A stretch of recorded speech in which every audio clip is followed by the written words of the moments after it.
So don't, and I know you need to snack to drive, but we need to find a better snack. Like you said, we need to find something where if he walks in that truck stop and there's something and he needs a healthy snack, one, it's not going to cost $5, for a small little bag of chips that is half of it is air.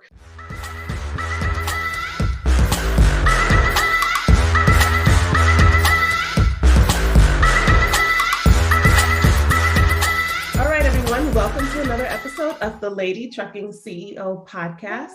Today we have a very special guest with us, and she comes from a very unique perspective within trucking. And so I'm really delighted to welcome our guest today, Miss Saundra Covington. Saundra, how are you today? Hey, I am doing fine. As I was saying earlier, I just got off of my regular 8 to 5 job, and now we're moving into my other hats. Yes. So can you introduce yourself to everyone? Tell us who you are and what you do. I am Saundra Covington. I am living in Phoenix, Arizona. I am the wife of an over-the-road truck driver. We've been married for 16 and plus years. I just recently wrote my first book about the life behind a truck driver, just bringing awareness to everyone that there is a family behind that driver and what we go through while they're out there on the road, and letting everyone know that, hey, that, there's a family behind there. The drivers out there, male, female, they're out there just to drop their loads, get home safely to their family, and stay safe. Yes, awesome. And so from when your husband first started driving, up until now, what are some of the things that have changed over the years? Oh, wow, what hasn't changed? Well, let's say I married into this. So He was a driver when I met him and got married, and I had no idea what this life was about. Exactly, because there's this saying that we say where like, you sure you're married, you sure you're married. We never see them, sure, but they're there. Exactly. Yes. They're there. And when you're married in this industry, believe it's not for the normal. I don't recommend it for everybody, because we are alone sometimes a month, 2 months out of time. But what has changed is I realized that I am a lot more independent and stronger than what I thought I was. Okay. That grows. I think as any woman, we realize if we go through something, we're stronger than what we thought we were, because we didn't think we would, true. survive through that. But I've learned that when you get married in this industry, they're not going to be home all the time. There's a saying that we say on our Facebook groups: you don't plan anything until you see the whites of their eyes, when they step through the door, because anything could happen. That is so true. We've been through, we'll discuss later, but we've been through bankruptcies due to the business. We've been through short sales. I've had a miscarriage and a tubal pregnancy while he was in the Everglades with no signal, had no idea what I was going through. Oh my goodness. Until he got signal the next morning. And then by that time, I'd already had my first surgery. Wow. We've been through the downsizing, living in apartments, to now these last 2 years, we've come into rebuilding and getting back in as owner-operators, or owning our own business in that industry. It's been a lot. And sometimes in the beginning you say like, wow, I wish I would have maybe married a white collar guy that sits behind a job, behind a desk all day, is home 8 to 5 and all that stuff. But I wouldn't change anything. I wouldn't change anything. Have you ever gone over the road with him? Oh, wow. That's another one. I did the first time when we were dating. I went out twice with him on long rides, but when we were dating, the first time I went out, we're on the West Coast. So we're at that time we were in California, and he was doing a load from California to Colorado. And he was like, hey, why don't you, come out and see what it's like? And we were dating, like, okay, I need to see his side of the world too. Right. We get on the 40, going towards Colorado, and he pulls over. And you would understand this, yes. And everyone in the industry, they just pull over on the side of the road, and he's like, okay, it's time to go to bed. And it's about 10, 11 o'clock at night. And I'm just like, what do you mean? Like, where's the whole Motel 6 holiday? Where are we? And I know there was beds in the back, but, it just didn't click. And he was like, oh, well, yeah, we're going to pull, I got to go to sleep. I'm out of hours, just come on back here. You'll be fine. Let's put up the curtains. And I did not sleep that night. He Wow. slept. I sat in the front seat and watched, I think, SWAT like 3 times, Bad Boys twice, Oh because, no. you're on the side of the road. This is the side of the highway. And other trucks came up and parked in front of us, like, no problem. They went to sleep. And here I am sitting up with this little portable DVD player in my lap, every sound just kind Oh of my like looking goodness. around, and freaking out. And he's back there snoring like it's just nothing. Like, So the next wow. morning he wakes up and he's like, "You've been up this whole time?" And I'm like, "Yeah." He goes, "Go to sleep." So I went back and went to sleep while he Well, he drove. drove. Oh my While he goodness. drove, and then we went on into Colorado, and it's a whole new. Where I say, if anyone can do it, you really don't know what they go through until you're out there. That I is so mean, I don't true. know if you've ever seen the Yeah. bathrooms in Love's and all that stuff. Yeah. I So had no idea what that stuff. it's a It's different, it's a like, whole, it's a different lifestyle. yes, And if you're not prepared for it, you're in for something. right, And you learn quickly yes, how to adjust to the situation that you're in, right? yes, And it's so interesting because, I don't think that a lot of people, like, regular people who are not involved in the trucking industry, or who doesn't have, who are not truckers, or don't have someone in their family that's close to them that's a trucker, they hmm, really have no idea about what actually just the lifestyle that these men and women right, have to face just every day. Just is just their everyday hmm, reality.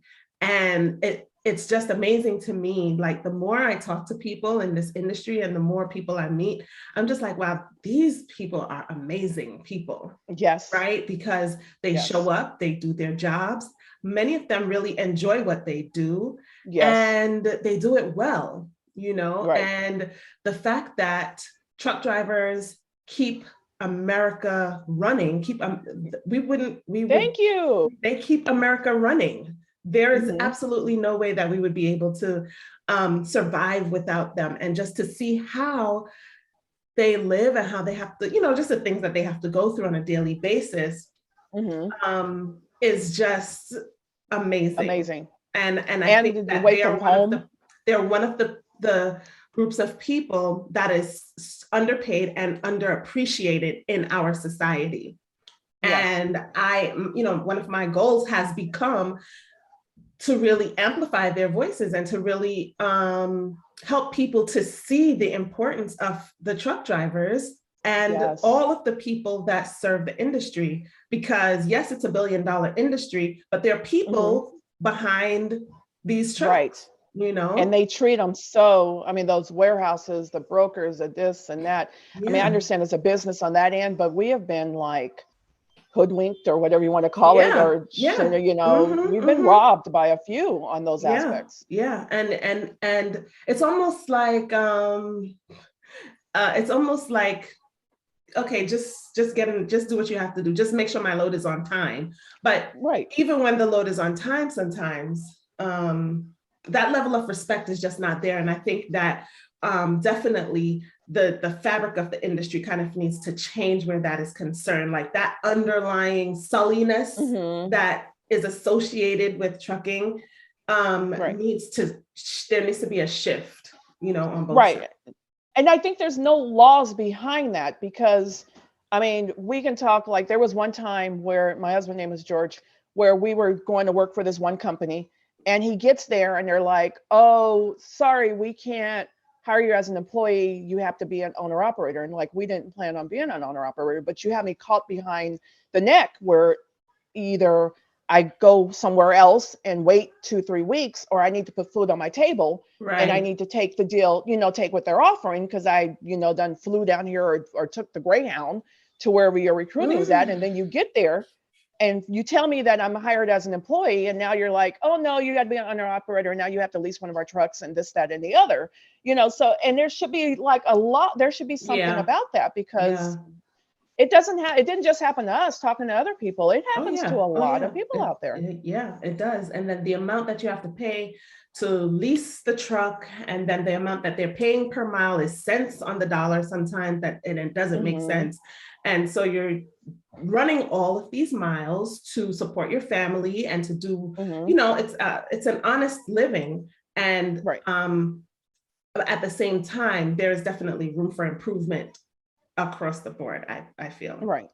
So talk to us a little bit about the transition from, so you said initially you guys were not owner operators. So your husband was a company driver, Mm-hmm. and then you guys transitioned into owner operator. Talk to us a Right. little bit about what that transition was like.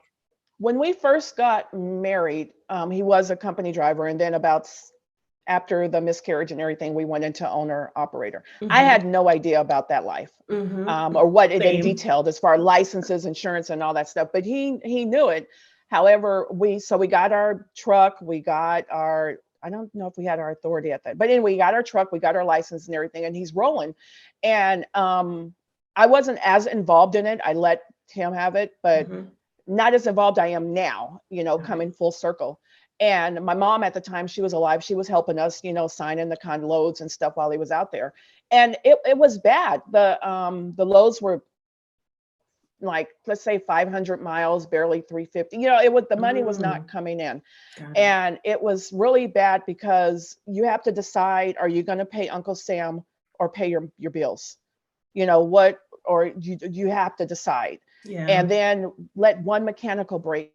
Now it's like, okay, now you can't pay your bill because you got a $400 tire. So we went into that business without a capital. Yeah. And I tell people nowadays when I'm talking to people on social media and stuff or in person, you have to have some type of capital when you get into this business, because that first mechanical breakdown is going to set you back. Listen. And that kept happening. It kept happening. And I think it was like maybe we lasted about 6 or 7 months in that, to where we sat down and had that family talk. And it's like, this is not working out. I know we've invested, but we are in so far in the hole. It's like, to pull ourselves out, we ended up bankruptcy and short selling our house. That's the domino effect from that. So we had to get out of it. We had to step away. Meanwhile, I'm still holding down my 8 to 5 and everything. And then now he's a company driver again. And it was that time too, at the same time, we relocated to Arizona, because that's where at the time the broker, that's where he was spending most of his time. So here I am packing up everything from California, moving to Arizona, brand new house, this, and then come find out now we're broke. We've just lost our business. We've just, what we have to regroup. Like, holy crap, I left my home. I had just purchased my own home a couple of years before we got married. I left that and a 16-year job to come to a new state, no family.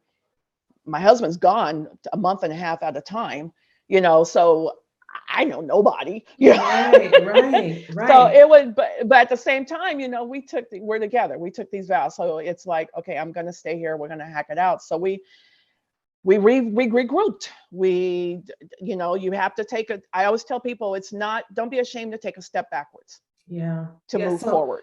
Okay. So before you moved from California to go to Arizona, what kind of, how did you prepare yourself mentally for that shift that was about to happen?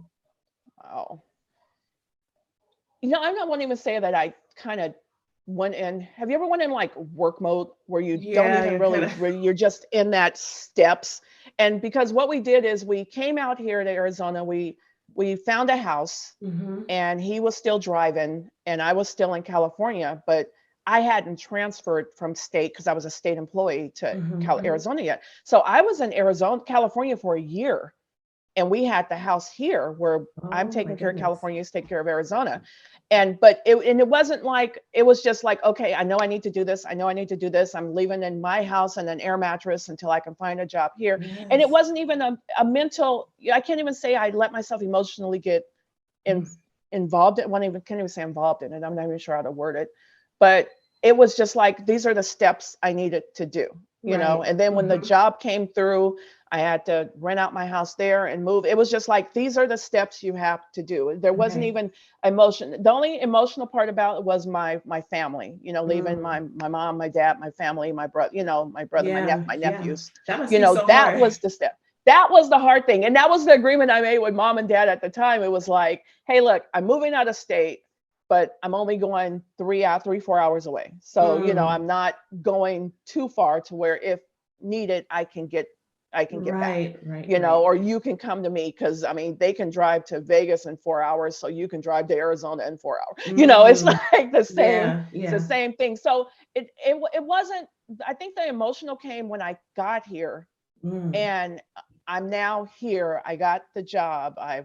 California is taken care of. I got a renter in my house and blah blah blah blah, and now I'm here. And there were nights when I would sit there because, like I said, he was gone at the time, like a month at a Mm. time. And Wow. here I am sitting in this town and I don't know nobody. Mm. I don't have a friend nowhere. So It wasn't, how did you you, manage that? oh God, it was, day to day. I prayed and day to day. I got to know my neighbors. Mm. We looked out for each other. They knew that my husband was gone. I got involved. I had to step out of that pity, woe is Yes. me, 100%. and it's okay to go in the closet and woe is me, boohoo, cry for a minute, but you got Hmm. to step out. That's me. You got to step out. So I stepped out. I was like, okay, I'm gonna make this work because I gotta hold down this house while he's out there. And if Yes. he's worried about me at this house, which he was, he's not going to be able to do his job out there, Mm. because they got weather, like with warehouse, Yeah. all that Yeah. stuff. Yeah. So I had to snap out of that woe is me. And I got involved in my community. I got on Hmm. the board of council at the city. I started volunteering at Their Review. I started doing things to keep myself active when he was Yes. out. Got it. I got on my HOA board, and then that day by day it moved, and there was no woe is me pity. I had so much to keep myself busy to Hmm. where I didn't sit there and think about, well, I'm in this house alone at night having dinner again by myself. He said he was coming home this week, but the dispatcher sent him that way, Right. and it's just Hmm. like, oh wow. Yeah. Or he came home and he was only home for his reset Right. because he Right. had to get that load there. So I had to snap out of that woe was me, because believe me, I could have went in that deep and just Yeah. not came I out. yeah, I definitely realized that being in being in the trucking lifestyle, you definitely have to, like, it can't just be what your husband is doing. Like, you definitely have Mhm. to tap into your own potential and your Right. own, like, find your place. I know, like, I had to find my place in this industry because I was definitely coming from a different industry that was completely different from Right. anything like this. Hmm. And because it's such a huge learning curve, you have to adjust. Like you said, you can't just stay in that place of like, okay, so what am I gonna do Right. now? Lifetime and bum bombs on weekends, and I'm Yeah, not no. doing it. And that, but I find that it could be quite fulfilling, where you begin to enjoy the time that you have for yourself, and Hmm. then you appreciate the time even more when Yes. when your spouse comes home. Yes. So, Yes. that's really one of the benefits. Like, it almost turns into like a benefit because now you have the best of both worlds. So Right. now that so now you guys are entrepreneurs and you have your own trucking company that you've been growing.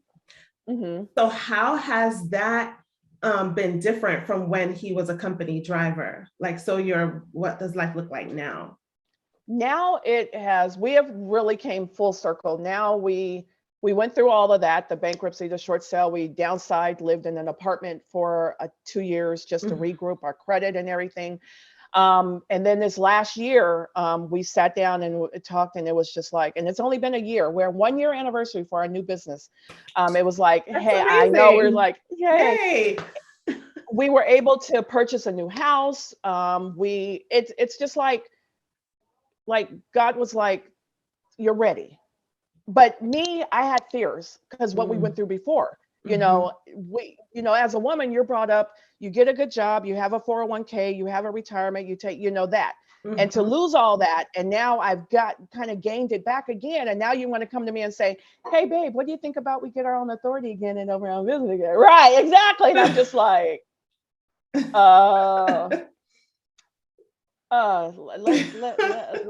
let me pray about that was me. Yeah, like, are you, and then it was like, okay, snap out of it. Don't be selfish. This is him. We're in a different place. So this time it just felt like it flowed right. You do something and you feel like you're forcing it and it doesn't work. But if it flows right, you know that God's with and it's flowing right. Yes. So it felt like it flowed right. We had the money, we had the capital, we got the truck with no down payment. Wow. Like, oh my God, it's like a 2016 Freightliner red, beautiful, sexy red, nice. And we got it with no down, and it flowed, and now we're seeing our money. We're seeing it. Granted, the loads don't pay like that, but anyway. What I've noticed with the loads, there's an ebb and there's a flow. There's like, you definitely, it's like the times with Joseph, there's like feast and then famine sometimes. So you have to know how to balance that out so that you can sustain yourself and your family over the time. Right. And now we got it now to where everything's flowing okay. We have like we said, we got our maintenance account. Back then I knew nothing about a maintenance account. Now I know, okay, we at least need to put 20% in the maintenance account. So if something happens, we pay ourselves for bills. It's like, I learned, and maybe I needed to learn more. And he always knew the business, but I don't think as drivers, they don't know the paper side of it. They know out there to do the load, and that. But on this side, this is my second hat where now I have the freight. I'm handling the finances. I got the bills. I'm making sure the contracts. I'm doing the files, making, so that's where I feel like, and actually it's kind of fun to work that way. But it's totally different. And I can't even say, I'm still scared. He tells me a tire blow or something, it still kind of scares me a little bit, but now it's a better flow. Yes. And now you have that maintenance account that you didn't know about, that you should have had before. And so like with each load, that 20% that comes out to go in maintenance and the other 15% that goes out towards taxes. And, so it makes a huge difference when you know to even put those things in place. Exactly. And I kind of talk to people nowadays. If I see on social media, they're like, well, we're thinking about doing this. I'm like, I'm not going to just try to talk you out of it. I'm just going to tell you what I've learned about it. And if you don't have the capital or the this and the that, I don't recommend you guys doing it right now, because it can tear up a marriage. Unfortunately, this industry has a bad rap for relationships too. And it can, if you're not in it 100% or understand, it can really affect the thing. I could easily said, I'm gone. I'm back to California. You do all this on your own. Right. But the thing is, when you have a vision for your life and your family, and you want to build something together, like I feel like that is one of the things that, at least being on the same page to say, okay, this is something that we are doing for our family and our legacy. And it's not, and so then even in the difficult times, it becomes less about, I can't do this no more. It becomes less about me and more about we and what we are trying to build. And so it's like you take one for the team and you take a deep breath and you move forward with whatever, needs to happen, Yeah. And I think before I think it was an I. He had his and I had mine. And that could be, I believe, when you think back and look, that could be why, but now it's a we. We're in this together, both names, we're sitting down, we're talking about it. Before it was like, well, you just handle it, I'm going to take care, and that could have a lot to do with it too. And then too, I think that also just being mindful and being respectful about the different roles that we play, right? Because I don't expect him to come home and have to file the paperwork or to, submit the stuff to the factoring company or anything like that. He knows. I said, listen, just make sure you email me the paperwork so that I can do what I have to do. And it's clear. Yes. And we have a little joke, a little running joke sometimes where he would call me and he'd be like, did you file the paperwork? And then I would check the email, but well, did you send me the paperwork? And so it's really like keeping it light and just making sure that everybody is fulfilling their particular role in the business. Right. And like, especially because he knows the business more than I do, and I'm learning. I've learned a lot, and I am learning. Someone pointed out to me the other day, because I was saying, I don't really know that much about the industry. And she was like, well, how long have you guys been running the company? I'm like, about 3 years or so. And she's like, well, you know a lot more than you think you know. And there are people who know a lot less than you, who could probably learn from you. And I was like, oh, I never thought about it that way before. And it's true, because sometimes when I'm making different phone calls and I'm talking to people, I ask them questions and they're like, well, no. And it reminds me of how I was when I first started, and I literally I didn't know what a rate con was. I didn't know what a BOL was. I didn't know, what the difference was between a broker and the shipper, like there's so many things to learn, but I've learned a lot. And the more I share with people that are coming into the industry, or that are new to the industry, or that want to learn about the industry, I'm realizing, okay, I guess I know a little bit more than I thought I did, but I'm still learning, So when it came to, so you said that you still had your 8 to 5. And so you were managing your 8 to 5 as well as the trucking company that you and your husband run. So talk to us a little bit about some of the challenges that you might have faced in dealing with both of those, or what that experience has been like. It's been a lot easier, and I won't say, I can't put any praise on COVID because, COVID, but because of COVID, my job now, I can work from home. Where before, I'm a customer service rep at 800, do phones and stuff. So where before it was like, no, we cannot work from home. But because of COVID, now we can work from home, which gives me that flexibility to do things at home, where if he needs me to, on my break, to go get a fax or to sign something, I can handle that while I'm working from home. Where if I was working at this call center in the call center, that's got to wait until I get home by 6, 7 o'clock at night. So I'm not putting any praise to COVID at all, but I'm working from home, and it makes it a lot easier for us to handle the day to day. I mean, it's still like when he comes home, he has the stack of receipts. You have the stack of the fuel receipts. I have all the BLLs, the originals that he has. So I have file folders for that, where I'm kind of put those in the right file folders. When I'm at home now and he's out on the road, he can call and say, hey, I'm going to drive for this new company. Can you I'm going to fax this over. Right. Pull out the packet, and do that. So it's a lot easier now, like I said, I no praise to COVID or anything, but I think it would be harder on us if I was not at home.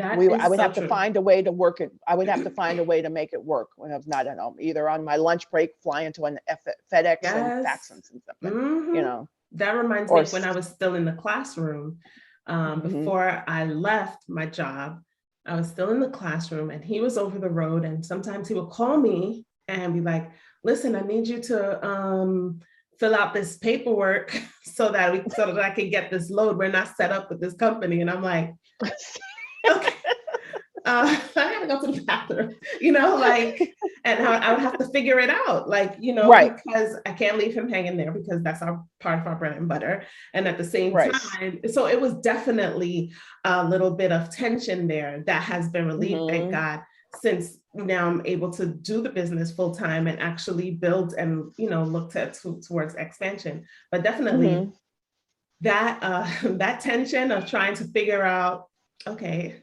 you want me to fill out this paperwork, but I'm here at work. So how are we gonna do this? And you're thinking like, okay, who's at their house and has a fax machine that maybe I can have it faxed to them and they can sign his name and send it back. It's. Or I wonder if I could go to the office and they're gonna ask me to. That's not going.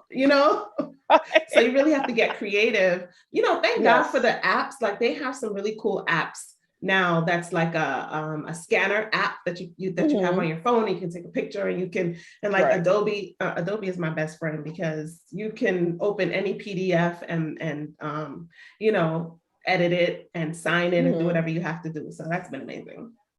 Yeah, because we even thought about setting him up in the truck with the fax, and all that stuff. If it came to it, Mm-hmm. we're going to have to find a way to do it. Right. You're going to either set it up in the truck with the scanner, the printer, and all that stuff, and we'll Mm. work it out. You'll find a way. Exactly, exactly. So you wrote a book, and Yeah. and your book discusses pretty much what some of the things that you gone to. So what was your inspiration? Tell us a little bit about the book, and then talk about what your inspiration was. What made you decide to write the book?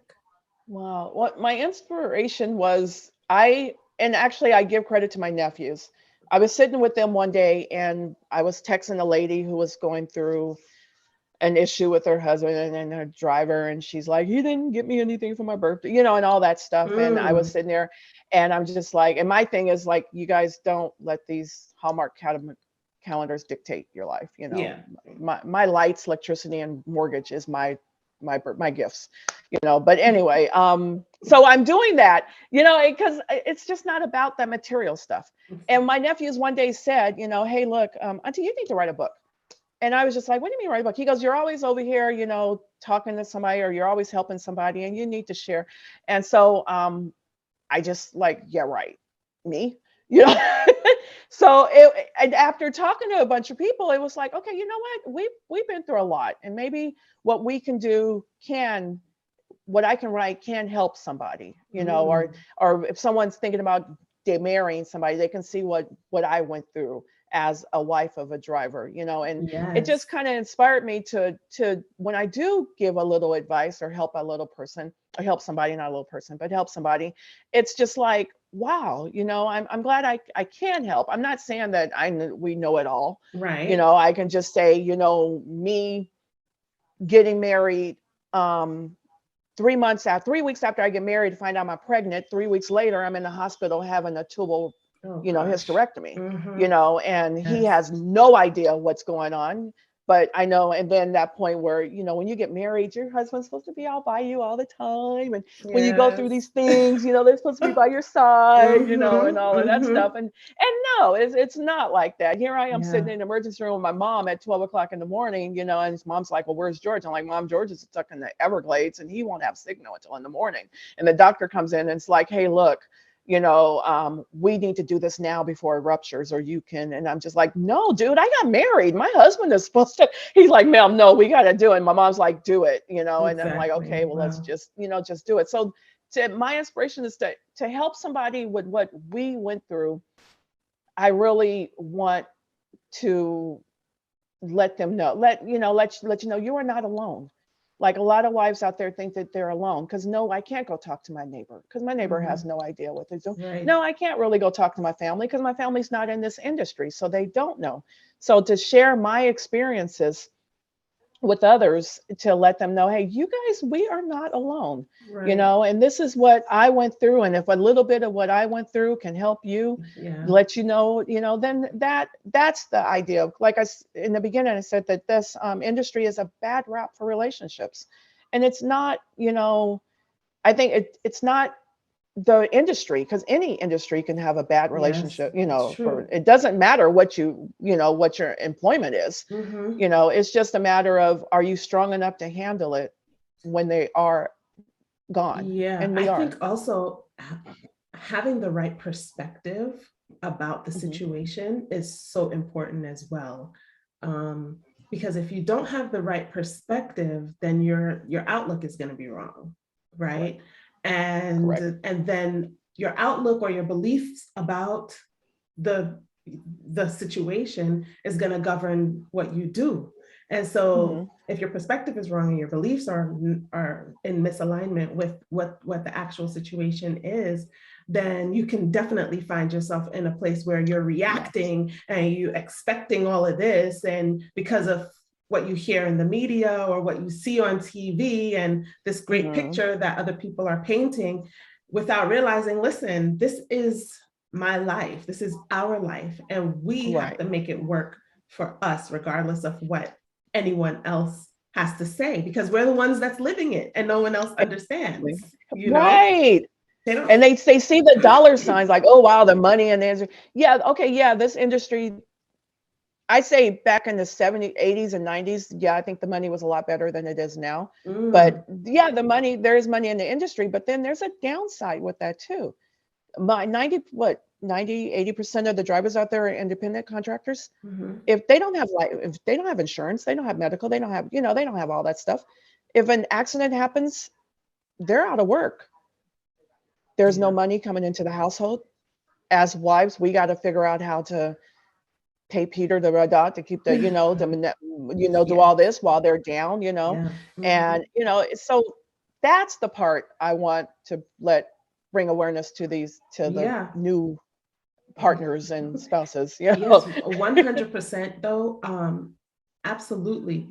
Having the right, like being around the right network of people is important as well, because before we, like when we first got our authority and we first started running, the loads that we were getting weren't that great, and we didn't know that they weren't that great because we were just brand new to the industry, and we had just come out of CDO school and was getting 14 cents a mile, and then 50 cents, you know what I'm saying? And so it's like cents on a dollar. And so when you see what the actual rate is on the rate con, you're just like, okay, yeah, we can do it for this. And then we got a dispatcher, and the loads that we were getting from the dispatcher were like, really? Okay. Well, okay. Right. And so that really helped to, help us with our weekly revenue a little bit more, because now we're like, okay, wow. So, right, because it's a whole different ball game from running for a company and being owner operator yourself, right? And running your own company. But then at the same time, all of the expenses, the overhead, and everything else that comes with that, you also have to be mindful about that as well.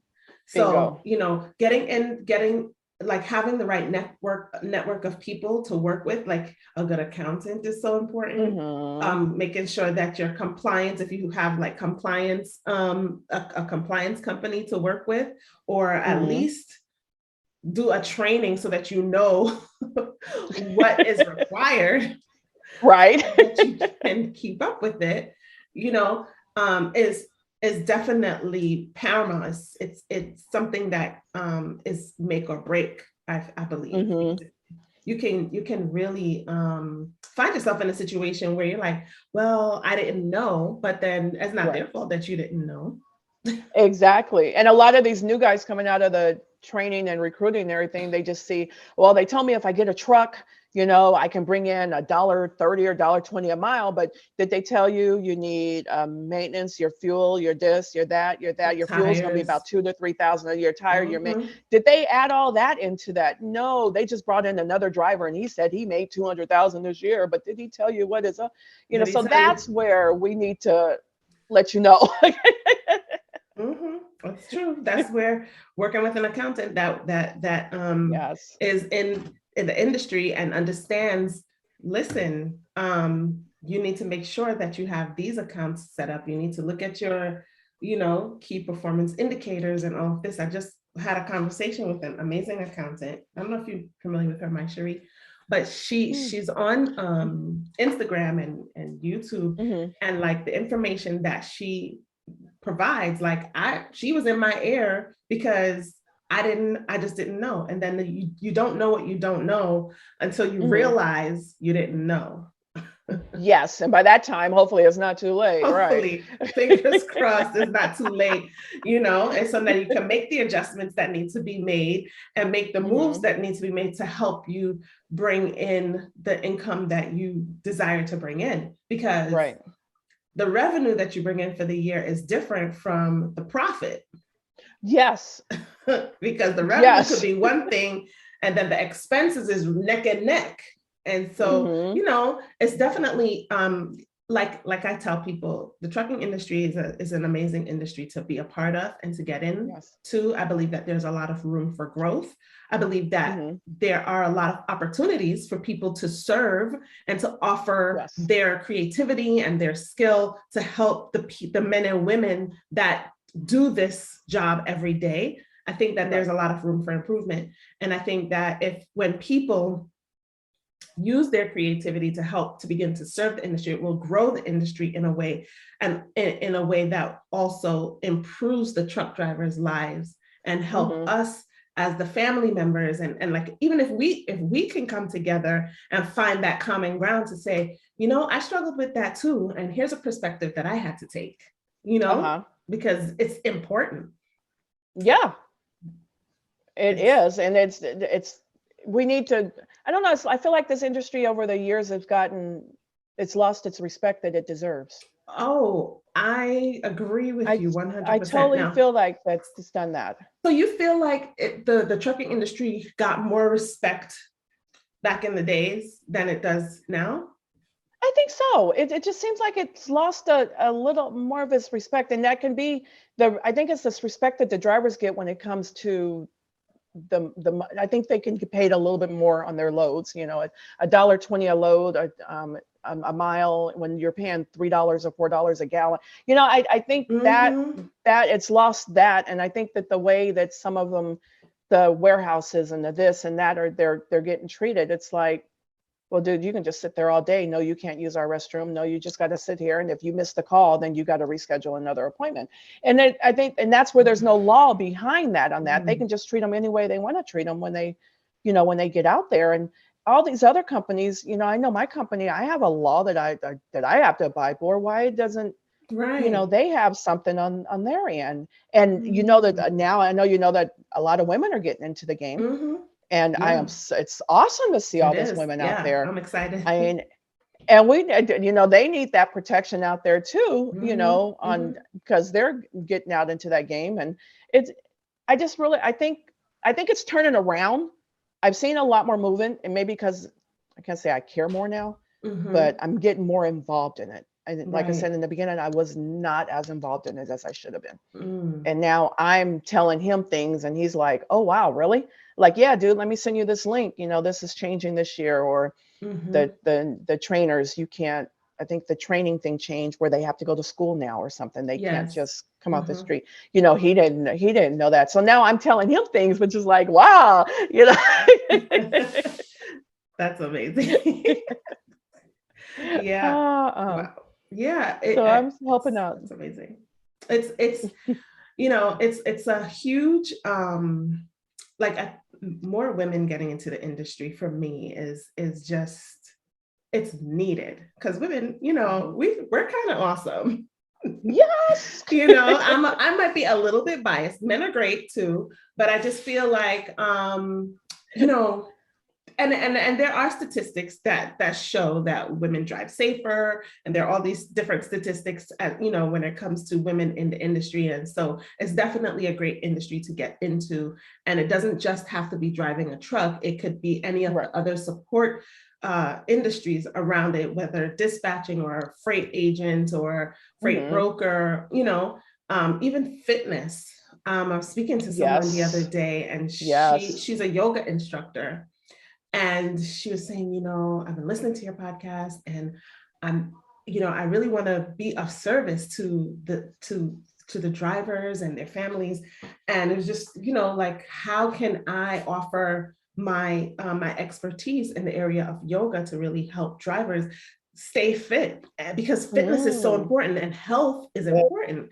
And it's something that when I ran the road with my husband for a week or two, the options out there as far as food is just like it's not giving what it's supposed to be giving, as they say. It's just not work. It's just horrible. It's like, if it's not Wendy's, if it's not like any of the fast food, I'm not going to name them out, but if it's not any of the fast food joints, like then it's just like the greasy fried chicken or the greasy Right. chicken wings and the greasy pizza. That's been And sitting in so that heat warmer all day. and Yeah. been sitting in the heat warmer all day. And then in the summertime, the little flies come in and be flying all about. It's just there is room for improvement, you know. And I really want to challenge anyone that's listening that is into health and fitness and good, wholesome food. Like we need, like the drivers, the truckers need better food out on the road, because the food at the truck stop is not it. That little dried salad that they have there, if they have salad, is not it. It's not. And most of us, we try to prep meal.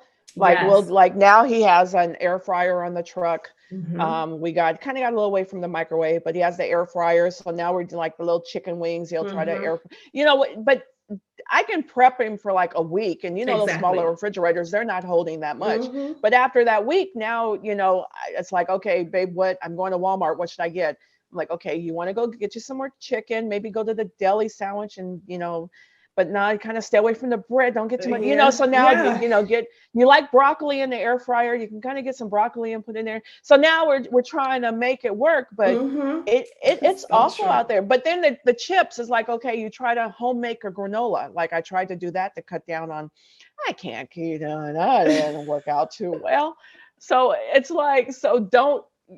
And I know you need to snack to drive, but we need to find a better snack. Like you said, we need to find something where if he walks in that truck stop and there's something and he needs a healthy snack, one, it's not going to cost $5, you know, for a small little bag of chips that is half of it is air, you know, or something, you know, or nuts have been a game changer for us. Like, you know, the raw nuts, like the cashews and almonds and, you know, stuff like that. To just have like stacks of that on the truck for when he needs a quick healthy snack, you know, because you mentioned earlier that relationship stats are not great in trucking, but neither are the health stats. And the fact of the matter is that the men and women that run the roads for us to make sure that our stores stay packed, they need to also, you know, maintain a healthy lifestyle and eat well and but in order for that to happen, the food needs to be available out there and accessible for them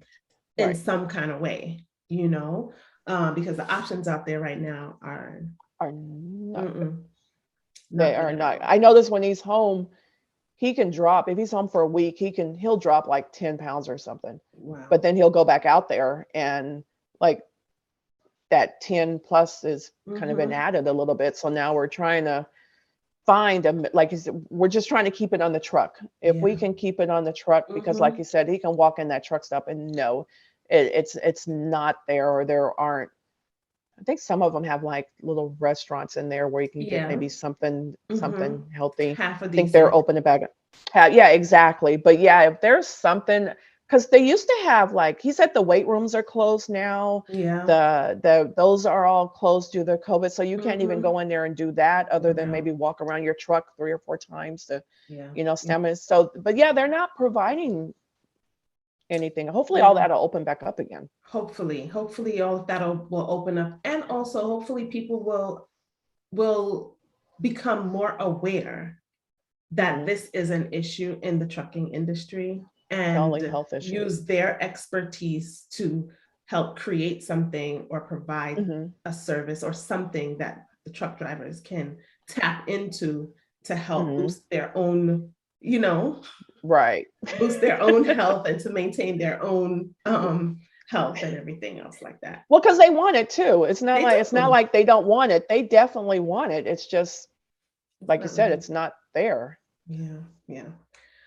Oh, well, Saundra, wow, this has been a really great conversation. What has been one thing that you would say, like just to leave with the audience, that has been a game changer for you and your husband in this journey? Game changer. Finances. I think the finance part is the biggest game changer, and it's not, and because it's not a consistent thing. It's not consistent. You can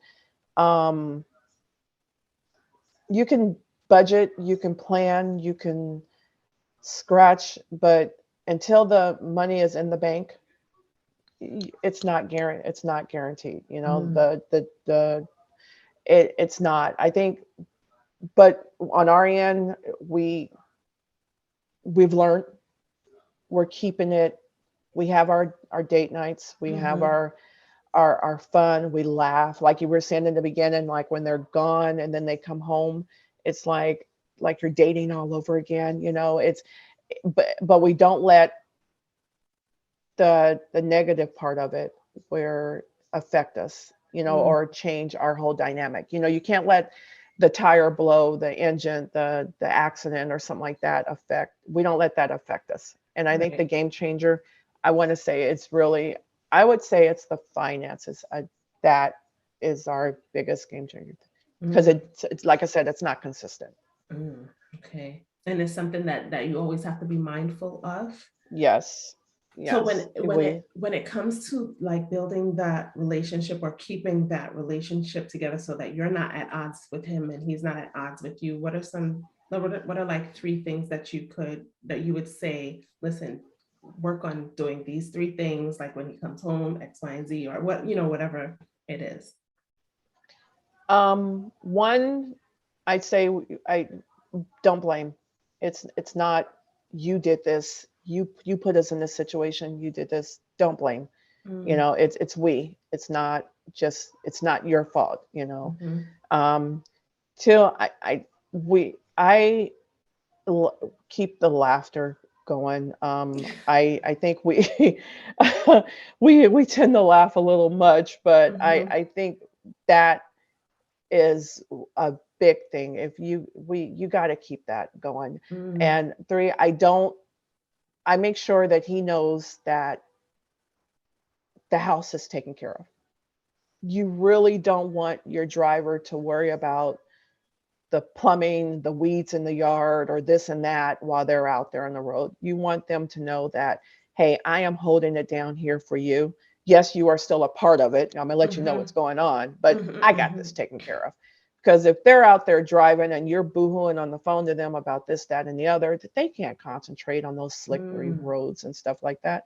And so that's my main thing. I want you to know that, let them know that you got it taken care of at home, and that way they can concentrate out there, and then when they come home, hey, we got our little date night, you know, mm. together. Okay.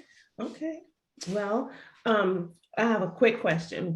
Hmm. What if you are not like handling it well at home? Like how, because like not every woman is like able to manage. You know what I mean? Hmm. So like how do so if there's someone listening who's like, oh, I don't know how that's gonna work because I don't know. I need to call and be Right. like, so this is happening. What I'm supposed to do? Those phone calls definitely have happened. Like this didn't work out. We were supposed to have this person take care of this or that. I Hey, you got to pull over. We got to talk. I need some advice. Either we're gonna hire somebody to do it. I can't handle this. I need you to pull over. I need you. Yeah. And I'm not afraid to do that. Yes. No, I'm not going Mm-hmm. to do it while you're driving on the 80 and there's ice snow on the up there in Wyoming or whatever. But no, it has, and it's been times when things have not worked out where it's like, Mm-hmm. oh dang, okay, we need to talk because this Yeah. isn't working out. Either I need you to come on, get a load coming this way and come home, and we need to handle this, or tell me what you want, do, because it ain't worked out on my end. Listen. And That's real talk. A couple weeks ago, I experienced something where the boiler wasn't working and it was like about to be a Mhm, deep freeze out here in New York. It's cold. And I said, I don't think I called him and said, I don't think the boiler is really working. I don't know what's mhm, going on. And so he walked me through the steps. He's so good. I am blessed, I have to say, because he's super hands-on. He's super say, handy. And he was mhm. able to walk me through step by step how to change the filter in the boiler. Oh, And mhm. he was like, first you have to go upstairs to my toolbox and get this tool. I'm like, okay.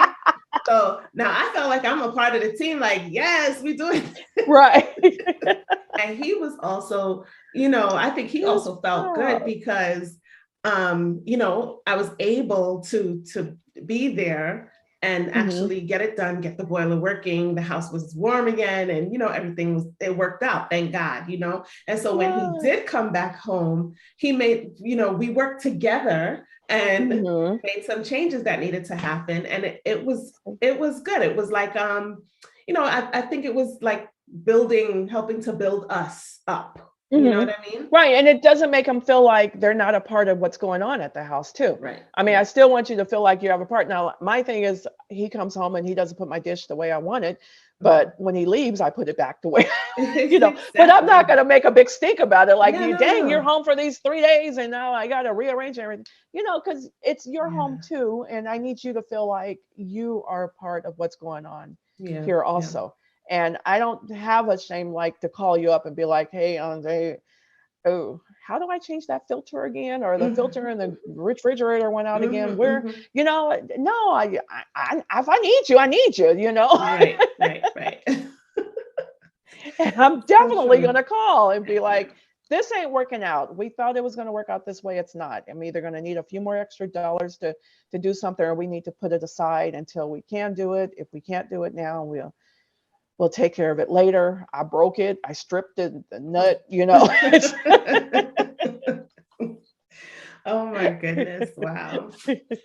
Oh, Saundra, thank you so much for taking the time to speak with me today. This has been a great conversation. Can you tell us where we can find your book?